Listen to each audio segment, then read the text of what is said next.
You're listening to the Options Insider Radio Network, the home of the Options Podcast. For more quality options programs, visit theoptionsinsider.com or search for Options Insider Radio Network in your podcast provider of choice. Listeners can also access all of our programming through our mobile app available in the iTunes and Google Play stores. Select programs are also available via live stream at mixlr.com/options-insider. That's mixlr.com/options-insider. Don't forget to follow along with your favorite programs and submit your own questions for the hosts at twitter.com/options, stocktwits.com/options, facebook.com/theoptionsinsider, or via questions at theoptionsinsider.com.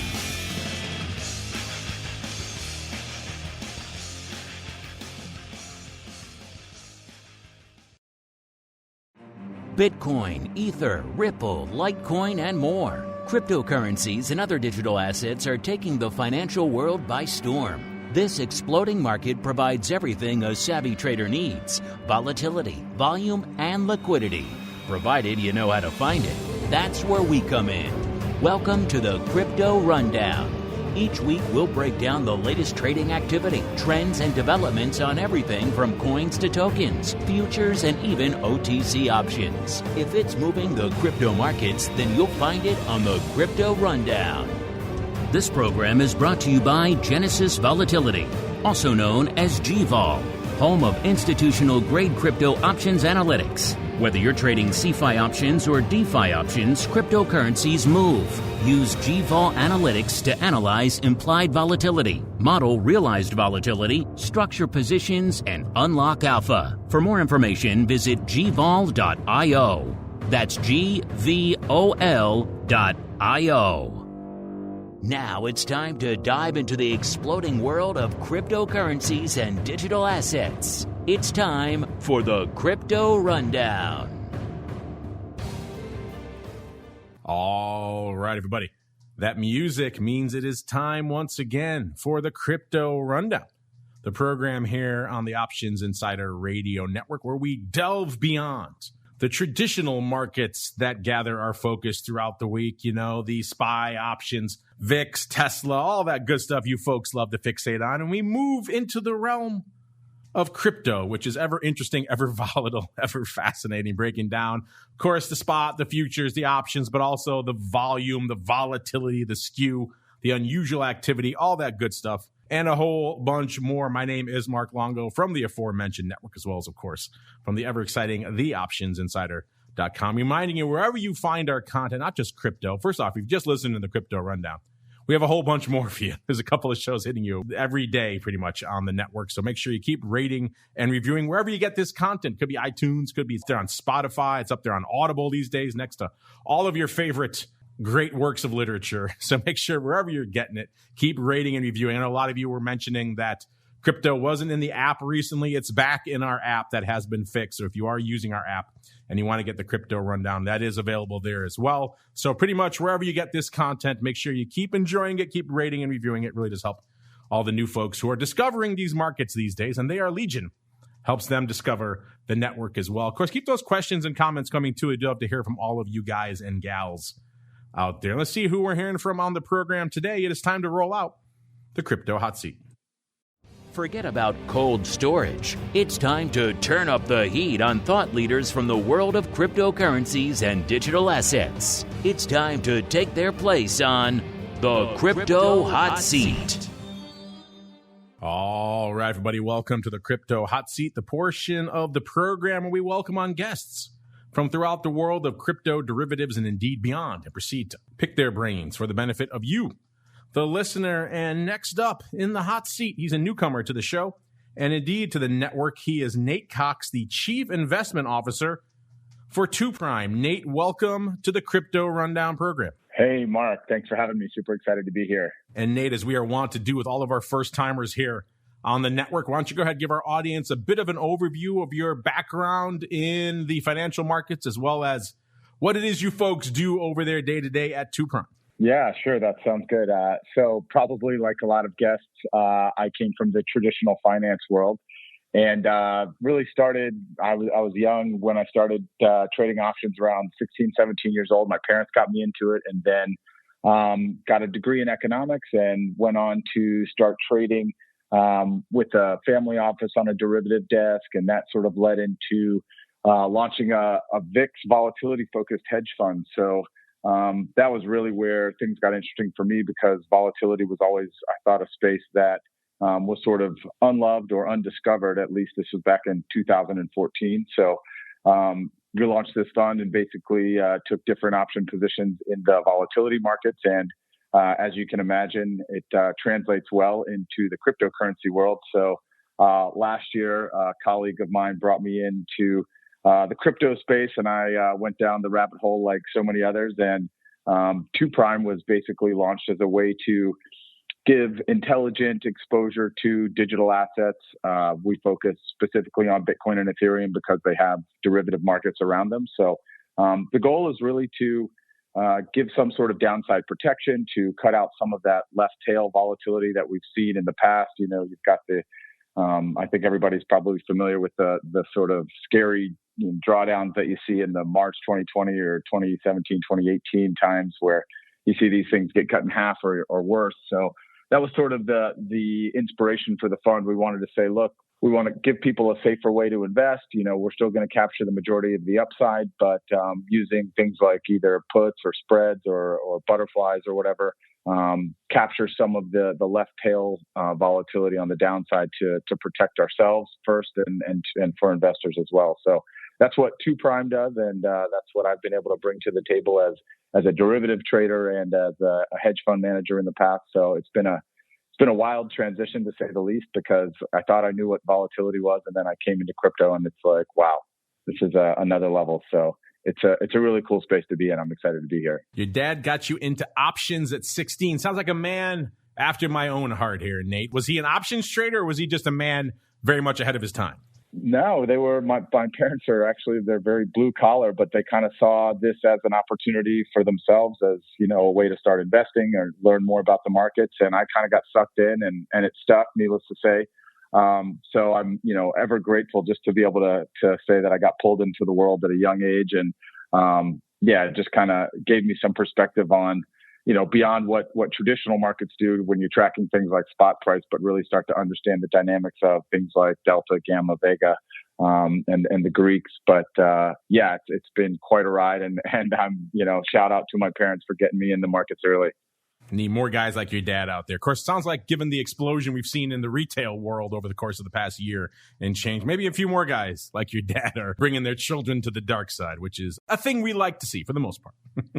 Well, let's get into that a little bit. You mentioned, like a lot of our guests, you did plunge into the dark side, quite literally, going from the traditional markets of, let's say, your VIX and your SPYs and your SPXs and your more traditional equity derivatives landscape into the world of crypto options and derivatives, where things are a little bit more opaque. Things go up OTC. They go up in a lot of different ways. The liquidity isn't always quite there. Getting access to it isn't always the easiest thing. So walk us through that and what that experience has been like for our audience here of making that jump into the crypto derivative space.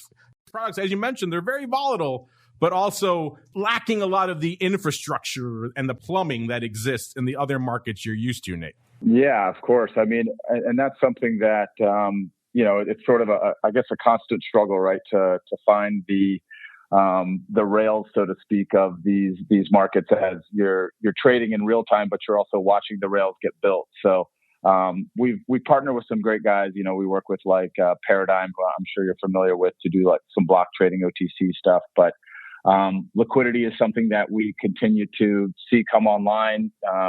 You know, the majority of our trades we go through Deribit, so obviously you have to seek out those pools of liquidity that are established. And you know, we're keeping a close eye on the CME guys. So hopefully that's the markets continue to develop there in terms of the liquidity pools. But you know, for the most part, it's really just if you can understand the right way to position the book. And, you know, we use a lot of like limit orders, and we're looking into doing some algorithmic trading to take advantage of some of the liquidity pools. I think it's, you know, it's up and coming, but where there's sort of this Wild West frontier, there's also a lot of opportunity. I think you're seeing more and more of the traditional finance guys start to jump ship and come over to the dark side, so to speak. But that also means that you're getting a lot of new infrastructure built with a lot of great technology systems. And it's really just it's a great place to be right now in terms of watching the growth of the markets overall and seeing some of this infrastructure start to get built around it.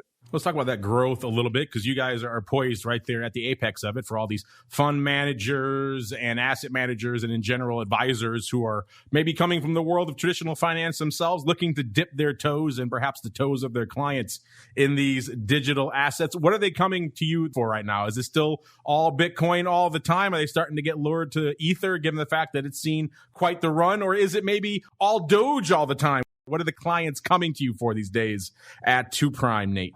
Yeah, I mean, obviously I think we get asked about some of the altcoins more than we're even ready to answer those questions. You know, we don't mess with Doge directly, but you know, we always have people asking us about new coin issuances and what their favorite DeFi protocols would be. So, you know, we do stick to Bitcoin and Ethereum, and that has to do specifically with the fact that you can create sort of either complex or derivative positions to hedge out some of the risk. But I mean, I think it's exciting. You know, I try and keep a pulse on some of these altcoin markets, and you know, we look at the relationship between sort of the altcoin seasonality versus Bitcoin. So we're definitely getting a lot more interest in the ETH stuff right now, and not surprisingly, it goes hand in hand with you know, price appreciation and that kind of stuff. But Bitcoin's, I think, the natural first step for most of your crypto traders or investors. For us, we get a lot of folks that come to us with, usually they have some sort of exposure. So, and this is where our journey sort of started. The partners of the fund, we all had exposure to Bitcoin and some Ethereum. And as that capital starts to grow in a meaningful way, you start to ask yourself, well, you know, I want to remain exposed to these markets. I don't want to give up my positions, and I really don't want to sell. You know, I want to keep stacking sats and hang on to these long-term assets. But you do start to ask yourself questions about, you know, can I manage some of the risk? Is there a way to, you know, not be exposed to some sort of 50% downside move or greater? So that's really the questions that we were asking ourselves. And as the derivative markets came online, that was the goal of the fund, is to, you know, first and foremost, we were just trading our own money when it started. And it was like, look, you know, now we've got, you know, when it starts to turn into millions of dollars, you go, all right, well, I can't afford to lose millions here. So what can I do? And we've had investors come to us with sort of the same, I'll say it's a good problem to have, but the same concern, which is, hey, you know, I've got X amount of Bitcoin, or I've had this Ethereum wallet for 4 years, and you know, I put, you know, a couple grand into it, but now that's turned into however many multiples of that.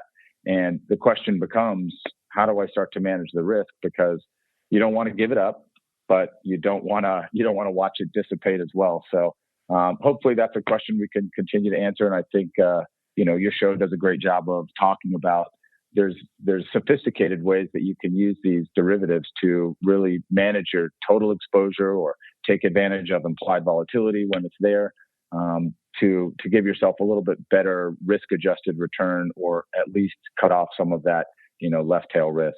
So let's mention that, because you said a lot of people are coming to you right now looking to curtail that downside risk out there in Bitcoin, probably in ETH these days as well. What is your go-to strategy for that at 2 Prime? Is it just straight up puts or put spreads? Are you going the collar as well to use some of the upside to pay for it? How are you typically structuring this protection to help those clients keep some of the millions that they've made already there, Nate? Right.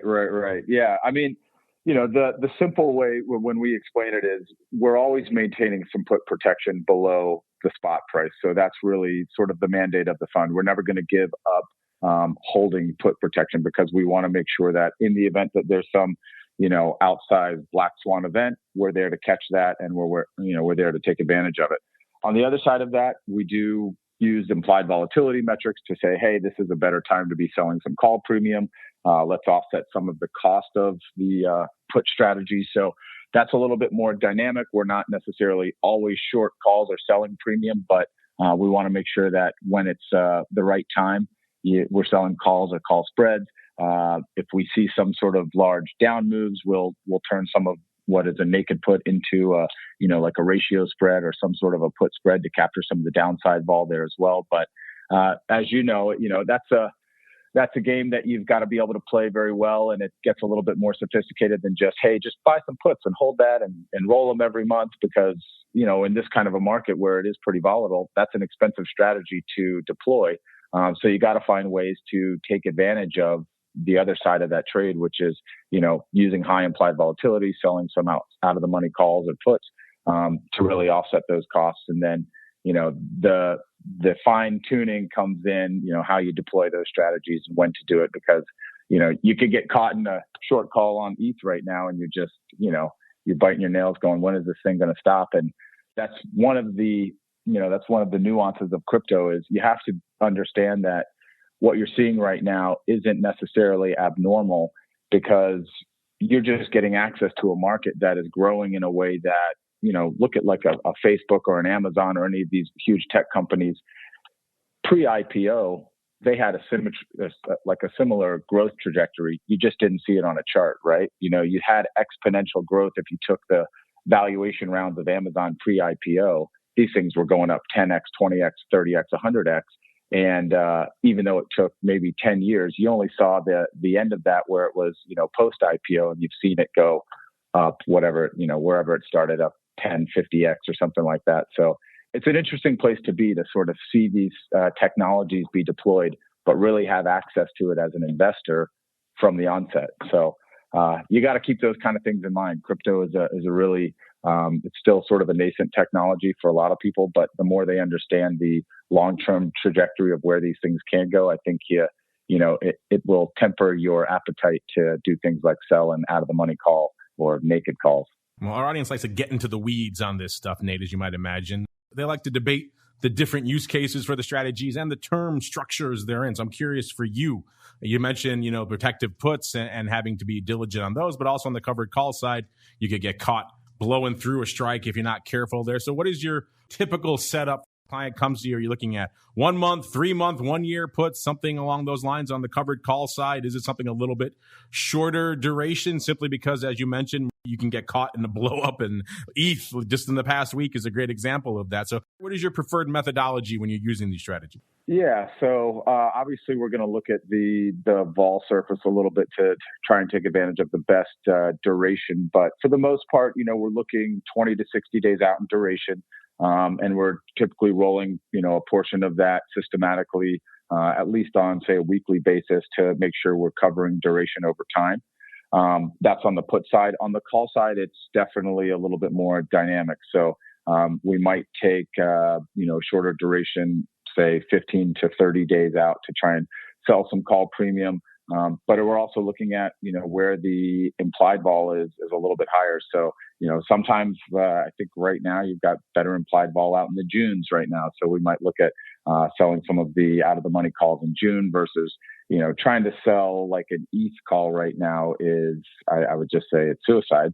So, we'll go risk off on the call premium side for ETH, because as you watch these things explode, I think the best thing you could do sometimes is just get out of the way. And, if you're looking at things like SKEW, the put premium tends to be a little bit cheaper, and it's just a smarter way to hedge right now. So, it's not a perfect system by any means. We do try and take advantage of it pretty systematically.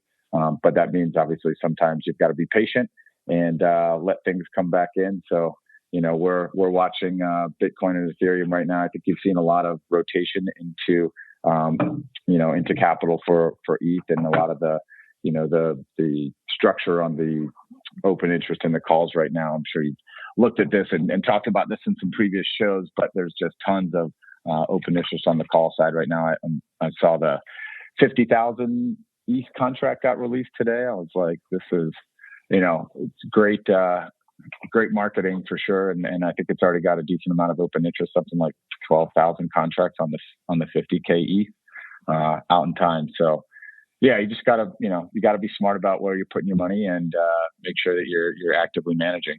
50,000 ETH contract. You mentioned there's a lot going on out there in both of these products. You kind of just mentioned the SKEW and the vol and all that good stuff. So Nate, you have bravely, some might say foolishly, offered to join me on the journey through the rest of the show. So without further ado, let's dive right on into the Bitcoin breakdown. It's time to explore the latest trending activity, trends, and developments across the world's leading crypto market. It's time for the Bitcoin Breakdown. All right, everybody. Welcome to the Bitcoin Breakdown, the portion of the show where we do just that. We break down the week that was and indeed still is, from a Bitcoin trading and trending unusual activity, the SKEW, the vol, all that good stuff, and a whole bunch more. On our last show, Bitcoin, getting ahead of myself, Bitcoin was just a tick, just a hair under the 58,000 level, 57.99.5. And then, of course, coming into today's show, about 1,000 points less, 56,991 and about a half. So almost exactly 1,000 points lower. That's actually a pretty quiet week, given what we've seen from a swing and a movement perspective out there in Bitcoin of late. In fact, it seems like Bitcoin kind of taking a little bit of a back seat right now to some of the other madness going on in the world of crypto, whether it's Musk and all the Doge madness on SNL, whether it's ETHE on the rampage. Everyone's kind of looking farther afield, it seems like, a little bit these days, letting the big dog languish a little bit out there. Even though, that said, it did have a decent range over the course of the past week. We got as high as about 59,000, almost 600, and about as low as a little bit shy of the 53,000 handle. So a little bit of a range, even though net show to show, not a ton of movement. Of course, all of our analytics here on the show brought to you by our friends over there at Genesis Volatility. You know where to go to kick the tires and light the fires for yourselves. gvol.io is the place to go to begin your journey. If you want all this data for yourselves, the volatility, the SKEW, the OI, all that, and a whole bunch more, that's the place to go. gvol.io. Tell them we sent you. They'll be very happy to hear that. Let's head on into the volatility. Let's go to the 1 hour volatility, because it's always fun to see what's going on minute by minute, hour by hour in the crypto world. And out there in the 1 hour volatility in Bitcoin, you know, one of the interesting narratives we've had, and Nate, I'd be curious to get your thoughts on this as well, as, you know, Bitcoin has been for a long time synonymous with high volatility. We've seen jokes about it in the broad media. It's just kind of something that is synonymous with volatility. You say volatility, Bitcoin comes up in that sentence along with Tesla and a bunch of other things. But lately, not so much. That vol has been languishing. It got as low as 69% into the 60 handle last week, listeners. Didn't stay there for too long now. It's back up a little bit on today's show, about a 77%. But Nate, I'm curious for you. You come from a traditional derivatives and volatility background.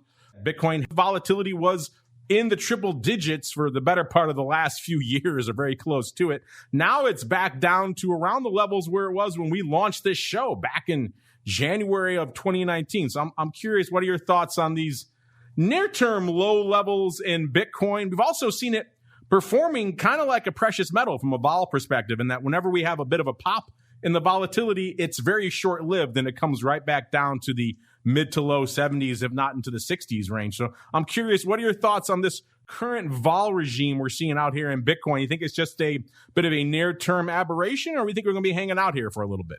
I mean, I tend to think that it's a little bit of a near-term aberration, but like you said, I mean, if you just looking at the price action, you really haven't gone anywhere since, I think, roughly mid-February in terms of, hitting highs and all that kind of stuff. I know we touched whatever in the 60, 64 area, but yeah, I mean, I tend to think that it's sort of an aberration in the sense that I really don't think it'll last. I do see that there's been a lot of rotation, and usually you get Bitcoin leading the way, and then you get your altcoins doing the sort of catch-up trade. And in this case, I think there's a news cycle that helps perpetuate this sort of maybe reflexivity, where it's like, we had Bitcoin running, and then, with ETHE, and that sort of spawned a lot of the talk around the NFT and DeFi world.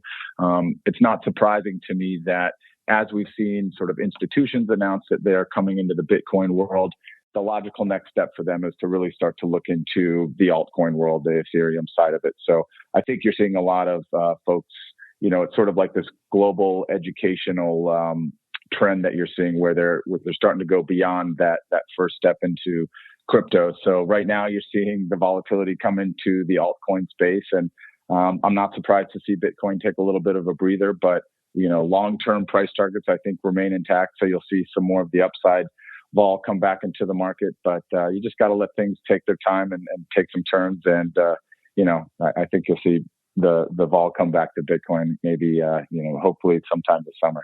You know what we need, Nate? We need someone out there who's personified with the Bitcoin, maybe like a One of the Winklevi hosting SNL. Yeah, That's exactly. what we need. And that'll get Bitcoin back front and center in the conversation, steal some of the thunder from this crazy stuff like Doge, and also get the vol moving a little bit. So there we go. Let's get some Bitcoin people next on SNL, the new crypto volatility driver. Who knew? Let's see from a SKEW perspective what's been going on since our last show, listeners. Last show, we had the Bitcoin 30-20 SKEW. Remember, that's a strip. That's not just the 25 delta call, 25 delta put. It's the entire strip, 30 delta all the way down to 20 delta. If you're confused by any of that, don't know any of these terms we're throwing around here today mean, check out our educational content here on the Network Options Bootcamp, Options Playbook Radio. Two great places for you to start. You can also check out the strategy block segment of the Option Block Show. That's a good one for you as well. All of that will help you get up to speed on these terms we're slinging fast and furious here on the show. But that 30-20 SKEW last show was about a 2.3, a bit of a swing this week, up to about 6.3. So about a 4-point swing in the SKEW over the past week. A little bit of a change in the OI as well. Last week, the hourly open interest was at about 165,000 contracts in Bitcoin. Like we said, kind of a sleepy week, all things being considered here. So the OI up a bit, about 7,000 contracts to 172,000 contracts. Similar story for the notional OI. Of course, the value of all that open interest across all of the major venues there, but still the big dog. Coming into today's show, it had about 10 billion. Last show had about 9 billion, so about a billion more. And we're seeing similar increase across all of the other venues. So, of course, you're talking your Ledger X's, which is actually number 3 right now. Bit.com number 2 at 366 million. Ledger X number 3, 347 million. Then we got OKEX number 4, 329 million. CME bringing up the rear there at 304 million. And you got Huobi way down there. Only 2 million. Add up all those other venues together, you get about 11.5 billion total worth of the OI out there. That compares to about 10.2 billion last week. So overall, the notional OI up a little bit north of a billion from where it was this time last week. Again, similar small increase on the overall OI from a calls versus puts perspective. We have 92,000 open this week. That's up 3,000 from last week, and we have 81,000 puts open this week, which is up 2,000. You know, Nate, one of the other interesting things we've been watching from an overall Bitcoin options perspective is ever since I started watching this space, the calls have been the dominant factor in Bitcoin options. It's all the hodlers. Everyone else, they want to get out there. They want to buy the calls and hold them. Long term, it's been very much a call-dominated story. But these days of late, the puts have caught up. Like we mentioned right now, overall net OI, the puts are only about 11,000 contracts behind the calls right now, which is kind of interesting. I'm curious for you out there. You've been watching this SKEW and watching this OI for some time. You think this is kind of like what we're talking about with the vol? Is this another maybe near-term blip, or should we maybe start expecting to see more action on the puts now that Bitcoin is hanging out north of that 50,000 level and perhaps looking a little bit lofty, Nate?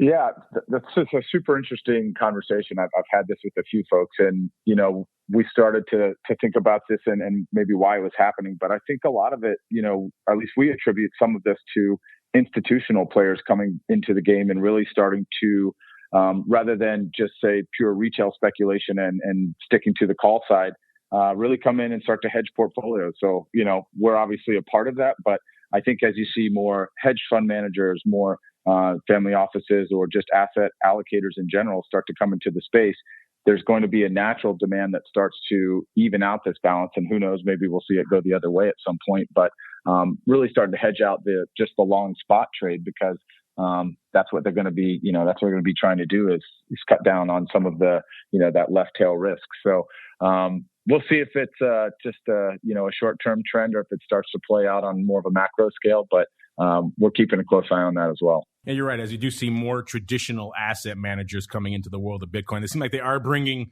some of their mentality, their mindset, their strategies with them, picking up protective puts, like you mentioned, also writing covered calls. So that will probably be playing out in the SKEW, and you're right, that probably is a bit of a driver for what we're seeing right now. We did see puts get neck and neck with the calls for a while there when we saw that last Bitcoin sell-off a few weeks back. So that's certainly understandable why we might see puts starting to make it more onto the radar for a lot of firms and a lot of funds and a lot of traders out there. Right now, only about 11,000 contracts separating the two. Be interesting to see if that chasm grows or if it tightens up as we see more downside out here in Bitcoin in the coming weeks. And speaking of weeks, kind of a quiet week overall from a notional volume perspective. The most active day we saw this week on Deribit was 819 million worth of notional volume. If you've been watching Bitcoin and listening to this show for a while, you know that's pretty anemic. We saw $1 billion going up on last week's show on the 30th. Before that, we saw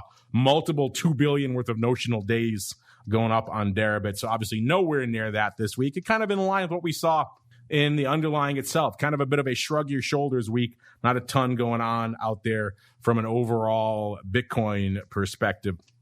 Let's break down the Bitcoin options from a monthly expiration perspective, see where you folks are lining up.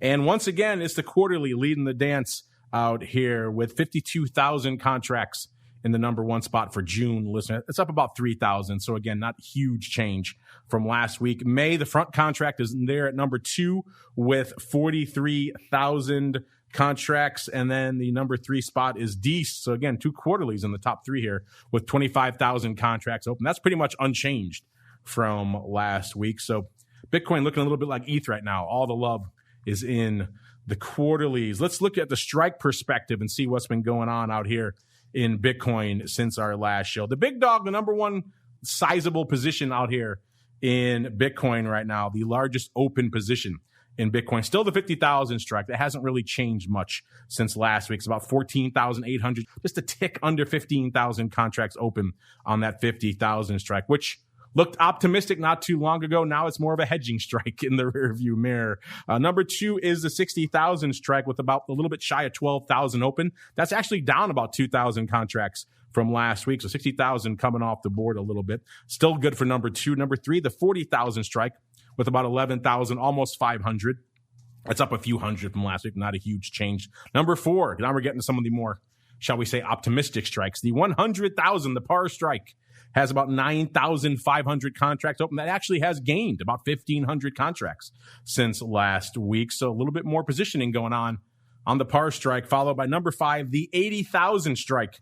Nearly 9,000 contracts open there, about 8,700. That's up about 1,200 contracts from last week. So say what you will about Bitcoin, not really doing a heck of a lot this week. Some folks were clearly positioning in more of these upside strikes. Maybe there was some vertical action, 80,000 par, because the open interest changes are very similar on both of those strikes. But either way, the par strike, the 80,000 strike, still looking pretty active out there and starting to claw their way back up our list. If everything else stays about the same on the 50,000 and 60,000 strikes, we might start seeing these 80 and 100,000 strikes start making their way up the list even higher for this time next week. Moving on out to the CME products. By the way, we had Tim McCourt on our TWIFO program last week talking about the launch of their much anticipated micro Bitcoin futures. So if you've been waiting, like I know a lot of people have, for something that's a little bit more manageable, a little bit more bite-sized from CME, they've always been out there since 2017 with this 5X future and indeed the options on those 5X futures. And that's great for the institutions. But for 90% of you out there in the retail space, you can't touch that. I mean, Bitcoin was already north of 50,000. Now you're taking 5X that for the future and the option. That's just way too expensive for most people. CME realized that. I've been on them since day one about when are you going to make a smaller contract. They finally did so last week, listeners. The 3rd, they launched a contract, a micro contract that's 1/10 of a Bitcoin. So much smaller, not even 1 Bitcoin, 1/10. So that's actually 1/50th the size of their previous existing contract. So much smaller, much more bite-sized, much more reasonable for most of your accounts out there. Remember, these are all based off the Bitcoin reference rate. That's what CME uses. They kind of aggregate the prices among multiple venues. They think that helps average out any weird outliers they might see on one venue. And actually, we had some decent paper in these micro contracts, about 22,000 going up on the busiest day, Tuesday, 19,000 on Thursday, 21,000 on Friday, about 7,000 on launch day. Remember, divide that by 50 to get the actual volume for the day when it compares to the previous contracts. But you'll see it's still a pretty decent number. These are levels we have not seen in the big options contracts for some time. Nate, you kind of mentioned you're keeping an eye on the CME products. I think a lot of people have been in that boat, waiting and seeing for the OI to grow, the volume to grow, for this to become a more palatable option. Because on the surface, it's very attractive. It's a centrally cleared product, so you have no counterparty risk. It's a name most people have heard of. You know, CME isn't going anywhere, which is attractive for a lot of institutions who maybe are still a little bit leery about diving into the crypto world. So what are your thoughts on what we're seeing out here in the CME futures, the micro futures, and indeed the options out here? And is this starting to maybe attract you more, maybe starting to draw some of your business in the near future, Nate? Yeah, definitely. That's, and that's exactly what we've been keeping an eye on is, the launch of those sort of, more retail contracts, but really just bringing the volume over to the CME. For us, we're watching the spreads and we want to see those continue to tighten with increased liquidity. So I think that's what will continue to draw a lot of the institutional guys over to the space. Obviously, they've got a big advantage just being, a regulated U.S. domiciled exchange. And that's something that they have sort of a natural advantage there. The big thing now is we just want to continue to see liquidity come onto the exchange. And definitely, it's somewhere we've talked with them a number of times. And we're looking forward to the liquidity, and also we're really hoping to see some options on Ethereum come soon. So that's something that we're waiting for in the wings. Yeah, I've been pressing those folks. I asked Tim again last week on our TWIFO show, so I'm doing my able best here, Nate, to get I already got you the micro contract, so one thing at a time, and then hopefully one thing at a time. Yeah, hopefully I'll keep their feet to the fire. I ask them that literally every time they're on the show. When are we going to get the option? Yeah. So hopefully, yeah, definitely. Hopefully, from my lips to the CME's ears, there, Nate. And you mentioned everything going on in Ether realm as well. We can't really avoid it anymore. Let's keep on rolling into the altcoin universe. It's time to move beyond Bitcoin and find out what's moving the rest of the crypto marketplace. It's time to boldly venture into the altcoin universe. All right, everybody, welcome to the altcoin universe. Like I mentioned at the top of the show, it seems like all the headlines these days have been in this neck of the woods.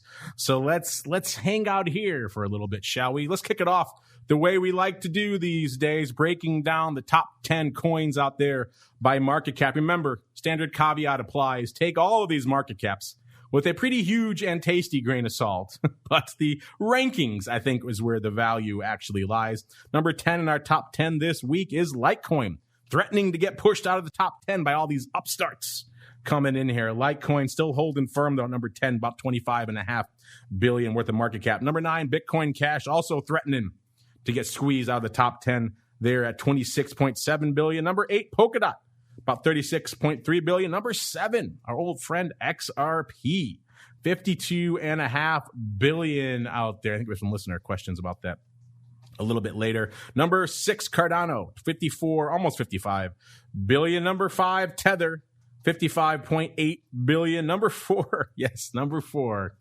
it's Dogecoin there, listeners. I know that drives many of our listeners crazy. Some of you love it, but many of you out there, even those of you who are hardcore in the hodler camp, would like to see a project and a product that has maybe a little bit more value to society get some love. But nonetheless, Dogecoin featured on SNL. It's going to get some action. And this week, it's at about a $62.5 billion. So yes, north of Tether, north of Cardano, north of XRP. I know that drives a lot of you out there crazy, listeners. But that's where we find ourselves today. Number 3, Binance Coin, $101 billion. Good little run for them. Number 2, not that much of a number 2 anymore. It's closing in.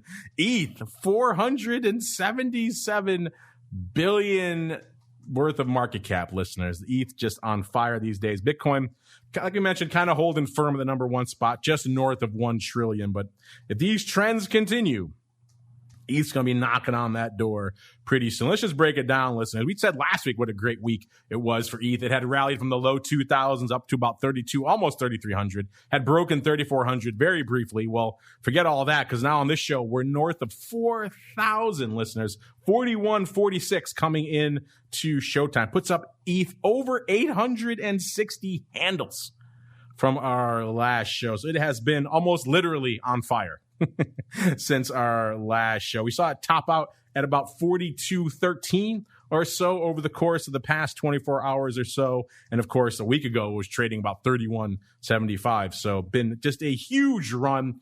Nate, we have to start there. This has kind of been the story. I mean, everyone laughs about Dogecoin, but the real story everyone's paying attention to these days is ETH, how it's just on fire. You mentioned that's the other product you guys really focus on over there at 2 Prime. What are your thoughts on this just enormous move we've seen in ETH in the past couple of weeks? Yeah, I mean, obviously it's been pretty monumental, and it's absolutely been on fire. It's, been closely watched, and I think it's, it just speaks to sort of the natural transition of, for us, we're looking at like institutional buyers coming in. And for those that got their feet wet with Bitcoin, it's that natural progression. So they're going to go start looking at the Ethereum ecosystem and really the value that it provides. And I think it's just, you're starting to see this sort of global educational curve start to really turn up, where people are going beyond just a store of value story on a blockchain and really looking to the value proposition of what some of these altcoins really can provide. And, when you start to understand what they can do and some of the technologies they can supplant, it becomes kind of an aha moment that gets people saying, wow, we really need to be involved in this space, because what Ethereum is capable of is sort of this global computer is it's significant in terms of the technology implications. And it's going to start to, if it hasn't already, it's going to start to eat the lunch of these traditional finance spaces like, clearing and lending and insurance and all the different things that these smart contracts can do. So, it's not surprising. I think the EIP 1559 has certainly played a part, just as sort of that outlier news event that's, promising to really speed up the transaction speed on the Ethereum network. But, we're keeping a close eye on it. And I'd love to say it's not surprising. It's still a little bit surprising that it's gone as far and as fast as it has. But, you got to take it with a grain of salt, because this is crypto world and those kind of moves are sort of the norm. Yeah, it does seem like of all the different contracts and products and areas that we've discussed on the show since we launched it a couple of years ago, it does seem like ETH has been the one that most people have coalesced around for the reasons you just described, the ecosystem and what it potentially can hold in store for many different areas. So not just ETH itself, but all of the, the sub-segments of the whole DeFi world and what that could mean for a lot of people out there. Definitely seems to be where a lot of our guests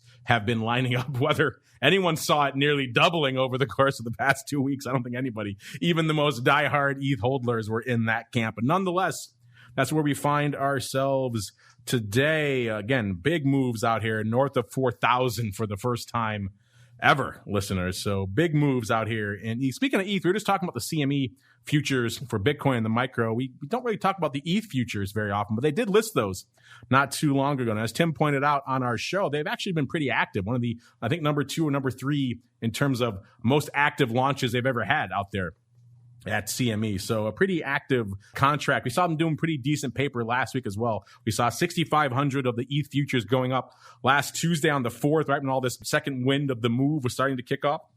By the way, that's a 50x multiplier on this contract. So you're talking 325,000 equivalent Ether. Again, that's a big, beefy contract. Not for everybody, but still decent numbers out there in the ETH futures as well. So if you're waiting for something you could trade here in the US that's more essentially cleared, listed, regulated, you can't go tunnel into a place like Deribit or something else like that.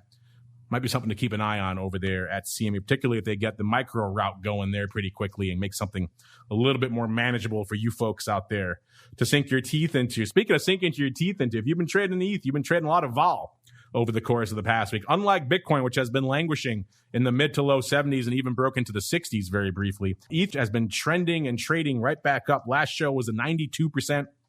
Coming into today's show, a whopping 113%. So we're back in the triple digits for ETH, listeners. But again, it's hard to argue that it isn't warranted. We're seeing it nearly double over the course of the past couple of weeks. So you can maybe argue that vol should be higher, but it's definitely merited these triple digits levels of vol out here. SKEW, actually, surprisingly, not a huge change in the SKEW, even though we've seen enormous move in the underlying since our last show. We were a little bit shy of a 14 on our last show, about 13.75, and about exactly a 13 coming into today's show. So net show to show, not a huge SKEW swing, which is kind of interesting. The same thing going on out there on the options on Deribit. For this huge move we saw in ETH over the span of the last week, and certainly over the last 2 weeks, not exactly a lot of paper lighting it up. We saw a great day last week. On our show last week, there was about $1 billion worth of notional hitting the tape on Deribit. So a new high for last Monday. And then that was kind of about it. The rest of the week, kind of a bit of a snooze fest, which is surprising because ETH was actually moving. I know that surprised you as well as it surprised me, Nate, that we saw pretty big move in ETH over the course of the past week. But outside of last Monday, outside of our last show day, not a lot of bang for the buck in the options over the last week, Nate. Yeah, I mean, we were looking at the same thing. I was kind of surprised. I thought we'd see a little bit more of a move on the SKEW side. I mean, we were looking back at, if you look at the implied vol, just, going back to, say, January of this year, where you had, I mean, it was a bigger percentage gain, but you had implied vols going north of 200 just in, the initial move on that January. We thought we'd see a little bit more, but we're sort of speculating, but it's like, maybe there was a little bit more anticipation around this. Obviously, I think if you look into the open interest markets, you've seen a lot of the upside open interest start to grow as you've seen spot price increase. So you've got a lot of bullish sentiment surrounding this. And it seems like, we haven't heard any big announcement, but it certainly seems like you're seeing some institutional accumulation just in the spot markets because the bid has just been persistent on this move up, and it's been really impressive. Let's see if everything else out here is impressive from an OI perspective. And decent OI, actually, despite the fact that we said it was a little bit quiet over the course of the past week. We are seeing both the calls and the puts tick up. Calls not outpacing puts by as much as you might think, given the massive rally we've seen in ETH over the past couple of weeks. Calls at about 814,000 contracts right now. It's up about 54,000, but puts are about 739,000. That puts them up about 49,000. So they both have gained about 50,000 contracts worth of OI over the course of the past week. So ETH continues to move up, but the puts staying in line, at least from an overall OI and volume perspective, with the calls. Hourly open interest ticking up a little bit as well. Last week it was about 1.36 million. Right now, about 1.53 million. So we did see a little bit more OI piling in, even if the notional numbers and outside of last Monday weren't really that impressive. Let's go on out now. Look at the expirations. Let's see where you folks are lining up from a monthly perspective. We've said it many times. This is more true in ETH than it seems like in other products, that traders love a quarterly out there in the world of crypto, and that is indeed the case in ETH again this week. June is a far and distant number one with 461,000 contracts open. It's up about 25,000 contracts from last week. So everybody in ETH options land still hanging out there in June. May, a distant number two, exactly 200,000 contracts less at 261,000 contracts. That's up about 21,000. Dees bringing up the rear, also surprisingly tied with about 261,000 contracts as well. So neck and neck. May and June, you can even flip that since they're tied and say Dees is number two, in which case it's pretty much all quarterlies all the time. And that's kind of interesting to me, Nate. We've noticed that a lot, particularly in ETH. It's true right now in Bitcoin, but that isn't always the case. But in ETH, for some reason, it seems like everybody likes to hang their hats in the options out there in the quarterlies. Have you noticed that as well? And what are your thoughts on that?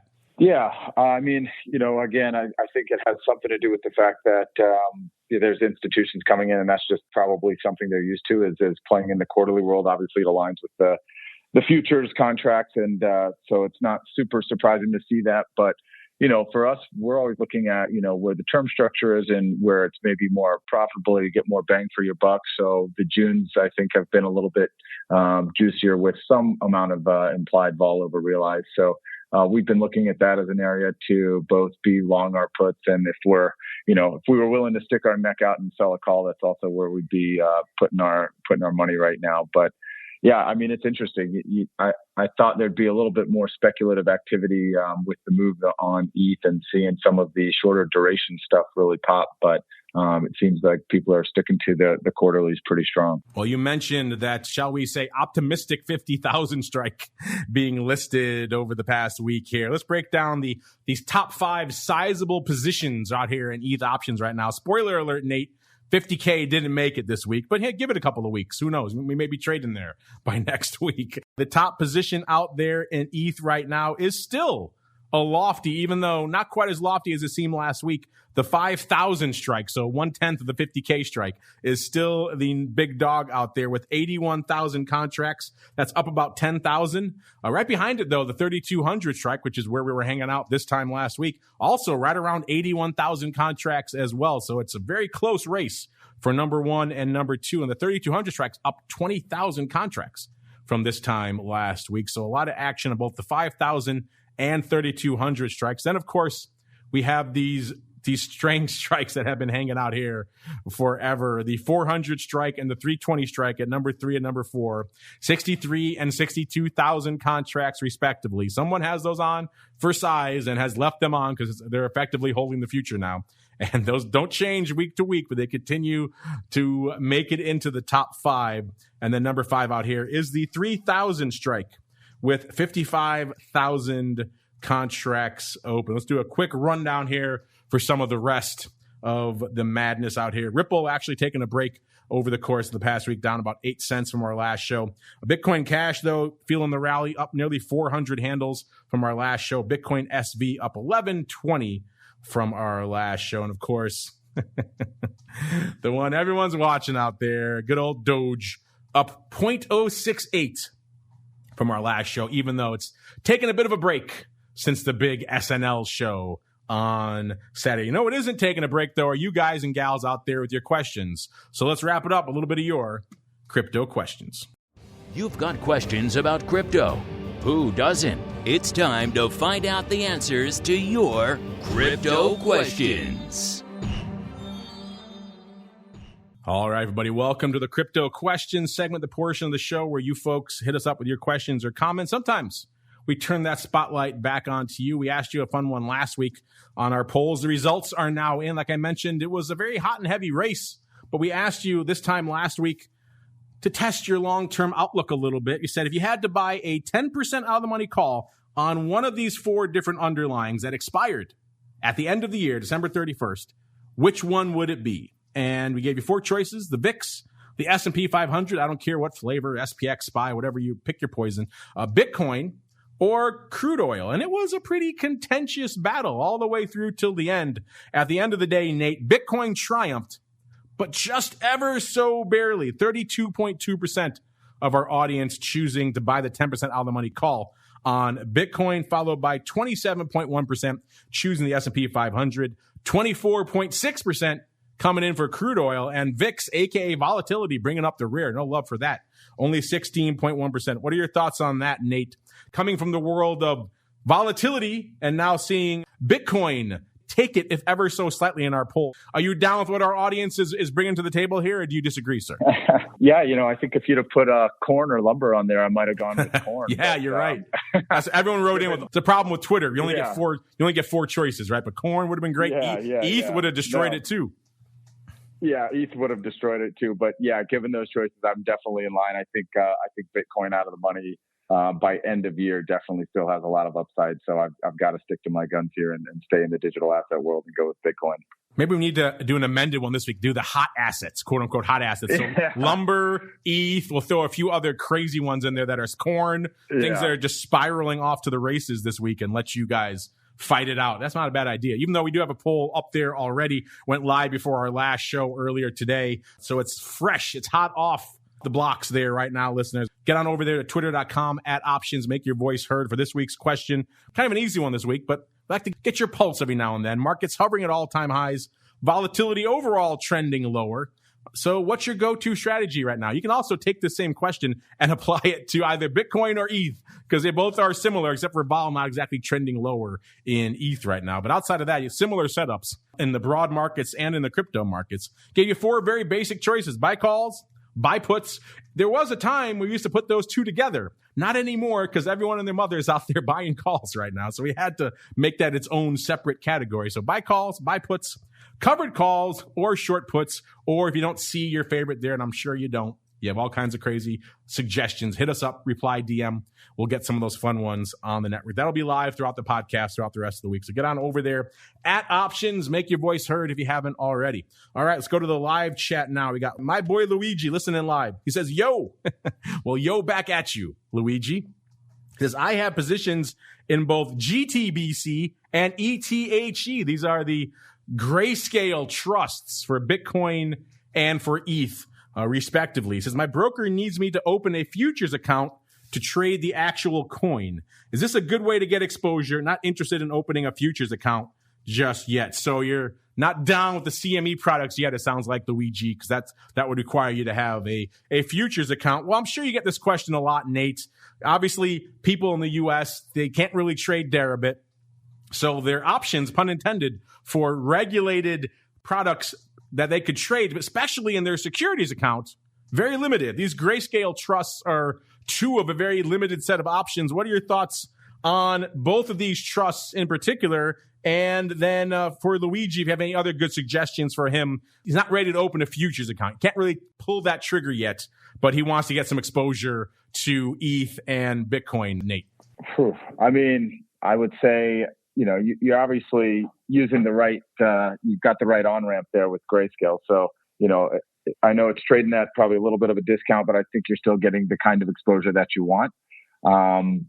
Barring going to a different exchange maybe and buying those coins directly, that's going to be probably the only other alternative. But I would say stick to your guns there with the Grayscale until you're ready to pull the trigger with either starting to buy these coins directly or maybe wait a little bit longer and then move over to CME. Yeah, or if you can afford to siphon off a little bit of money here or there, go out to a more crypto oriented broker and open up a small account. Start nibbling at the spot. That might be an easier way to go because now you actually are going to have the spot in your hot little hands. I know you have to deal with wallets and everything else. It's not exactly ideal. I get you. I hear all your complaints out there. In the meantime, these CME products will get up to speed and you'll feel a little bit more comfortable trading these. The nice thing about it used to be a huge obstacle to open a futures account. Now most of the major brokers, you don't say who you're using here, but most of the major brokers, it's just a couple of clicks on the website. And now you have a futures account too. And most of them will do a lot of the work behind the scenes to effectively make it look like it's all one account that you have there. So it's a much more seamless process than it used to be, let's say 5 or 10 years ago, where you had to really go through a separate portal and have it was a huge hassle. A lot of the big players are making that a lot easier for you out here. So good luck to you. Let us know what you do there, Luigi. Next up, we have another regular listener, J3 Dingle. He says, don't you get your interest, quote, paid to you on your Bitcoin collateral in crazy land? Well, it kind of depends on the venue there, J3, but your question is very timely because right before the show, we had the Winklevi, I was just talking about them, announcing not so much on Bitcoin, but they are going to let you earn interest on your Dogecoin. So if you migrate all your sizable Doge holding, I know there's some of you out there holding on to some Doge right now.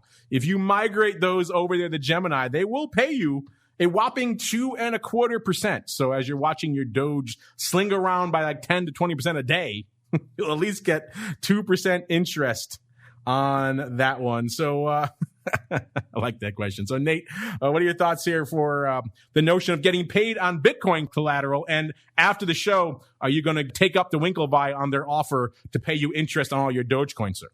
Yeah, so we actually do. We actually do earn some interest on our core holdings. So I'm all for, if you can add a little bit of yield to your portfolio, I'd say get it where you can.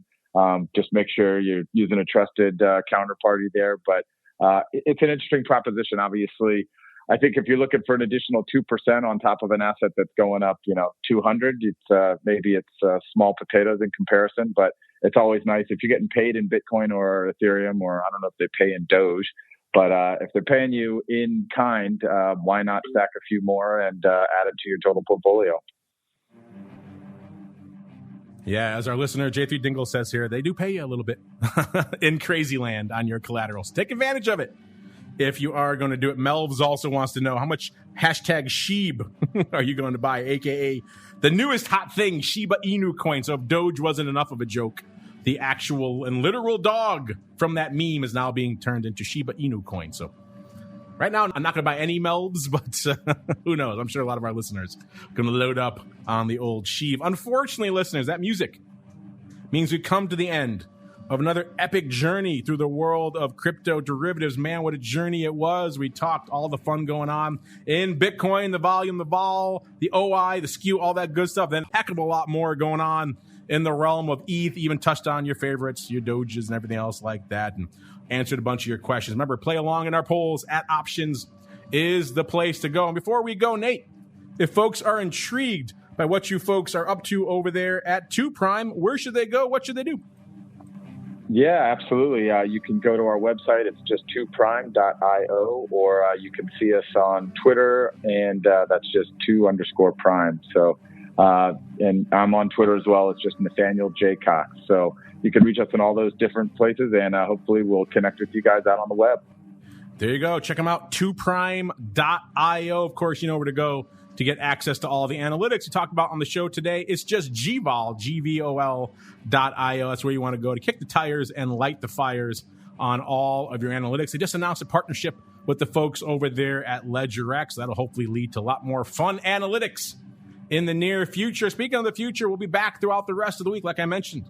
Not just crypto here on the network. Tomorrow's Interview Tuesday, I'll have some great guests coming at you. Then you get your double dose of education Wednesday. After that, Options Bootcamp, Options Playbook Radio. Back again on Thursday, episode 2 of the Option Block. And, of course, This Week in Futures Options. By the way, check out that show if you like crypto, listeners, because it tends to make it on a lot, including last week. We had the guy who runs all the crypto for CME on that show. Check out that episode of Twifo if you haven't done so yet. Friday, Volatility Views. Then it all kicks off again next Monday. Another episode of the Crypto Rundown. This program is brought to you by Genesis Volatility, also known as GVOL, home of institutional-grade crypto options analytics. Whether you're trading CeFi options or DeFi options, cryptocurrencies move. Use GVOL analytics to analyze implied volatility, model realized volatility, structure positions, and unlock alpha. For more information, visit gvol.io. That's GVOL.io. You're listening to the Options Insider Radio Network, the home of the Options Podcast. For more quality options programs, visit theoptionsinsider.com or search for Options Insider Radio Network in your podcast provider of choice. Listeners can also access all of our programming through our mobile app available in the iTunes and Google Play stores. Select programs are also available via live stream at mixlr.com/options-insider. That's mixlr.com/options-insider. Don't forget to follow along with your favorite programs and submit your own questions for the hosts at twitter.com/options, stocktwits.com/options, facebook.com/theoptionsinsider, or via questions at theoptionsinsider.com.